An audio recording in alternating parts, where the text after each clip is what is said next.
There's one big messaging mistake that holds so many great coaches back from attracting the clients they want. And in this video, I'm about to show you exactly what that is and how to avoid it so you can start attracting better coaching clients ASAP. Hey, my name's Jason Moss. I'm a multi-six-figure business coach, and I've helped thousands of coaches grow their businesses. And before we dive in, if you're looking for a roadmap that you can follow to help you get more coaching clients more consistently, I put together a free Get More Clients guide for coaches that walks through so much more of my best advice. It's completely free, and all you got to do to get it is click the link above or in the description down below. So when it comes to messaging, the words that you use have a direct impact on the clients that you attract. A lot of coaches have ways of communicating that they aren't aware of. Certainly I wasn't before I was made aware of this, and credit to a business coach, a mentor that I've learned a lot from. Her name's Elena Ray, and she's a coach that taught me a lot about this idea of empowered messaging when it comes to getting the clients that you want. So I want to talk about this today. A lot of people talk about marketing, and the way we most people are taught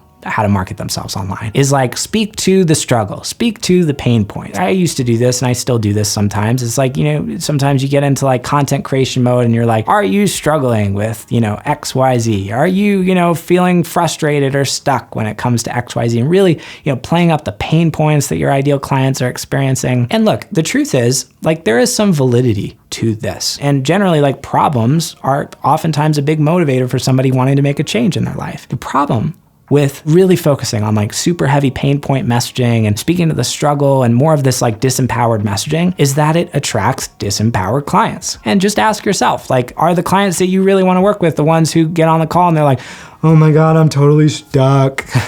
Like I can't move. I need you to fix me. I need you to like figure out how to, save me. Those are generally more the clients that you're going to attract with like what we would call disempowered messaging.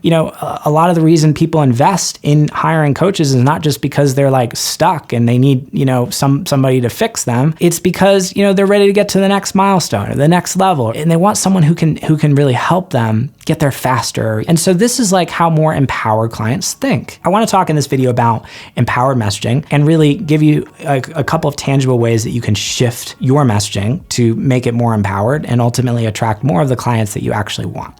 So let's dive into that. Number one, we talked about this a little bit, too much focus on pain versus desire. Generally, the most disempowered clients are going to be the clients who are most focused on what's not working in their life, the pain points, the problem. And again, there's nothing terrible about, focusing on that, but you're going to attract those types of people versus people who are more empowered. They're more visionary. They're more desire-led. They're the kinds of people who are not necessarily like super oriented around the problem, but they're looking ahead. They're thinking like, what's the milestone? What's the next vision that I have? Or what's the goal that I have for my life? And if I can just figure out this little problem, like, I'm gonna be off to the races. As an example, like two forms of messaging. One would be like, are you struggling to get coaching clients? Are you feeling stuck, when it comes to social media? That would be like more disempowered messaging. The other messaging, more empowered, might be, you're a six-figure coach in the making. You're off to the races. Like, you're really good at what you do. And you can just figure out this like marketing challenge. Like, you're going to be on the fast track to wildly profitable coaching business. See how that's more like desire led? It's not that we don't focus on those pain points. Those are important to include, but are we like really like hammering them home and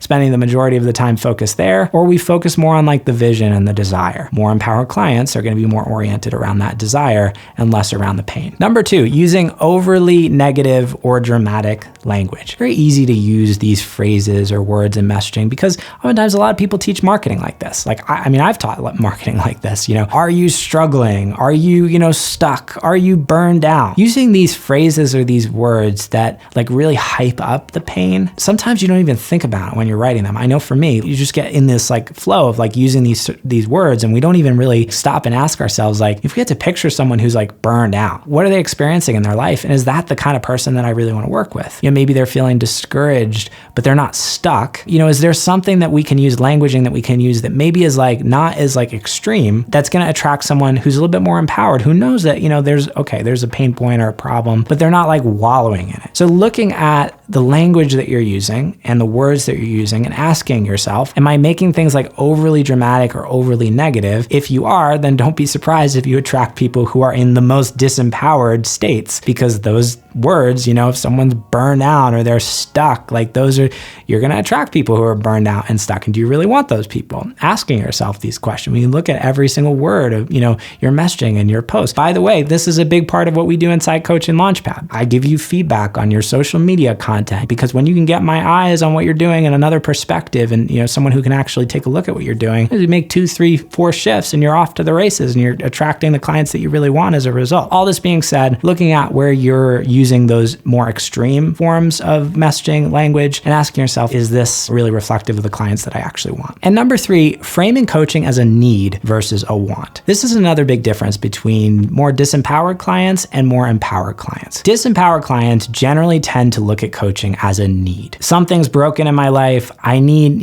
help to fix this. I can't do this on my own. More empowered frame around coaching is, I'm smart, I'm capable, I'm resourceful. I can figure this out on my own, but it's going to take me the next couple years probably. And I've got a big vision. I want someone who I can partner with to help me get there a lot faster and easier and help me accelerate this whole process. So looking at how you're framing coaching in your messaging. Are you talking about it like it's like you can't, figure this out on your own? Or are you seeing your people as empowered and resourceful and reflecting that back to them and acknowledging that and saying, look, like you're smart, you've probably made some great progress. Also, like you see the value of mentorship not as a need, but as a want, and something that's going to help you accelerate your journey. We can shift the way we frame your coaching and what you do. And again, as you can do this, you're going to attract more empowered clients as a result. So this is a small little sliver of what it takes to really shift into more empowered messaging. And as an action step, I would recommend just going through your content and asking yourself, like, am I speaking to the client that I really want? If not, how can I start shifting more of my messaging to attract more of the empowered kinds of people that I really do want to be working with? Super powerful and can dramatically change the course of your business if you integrate this piece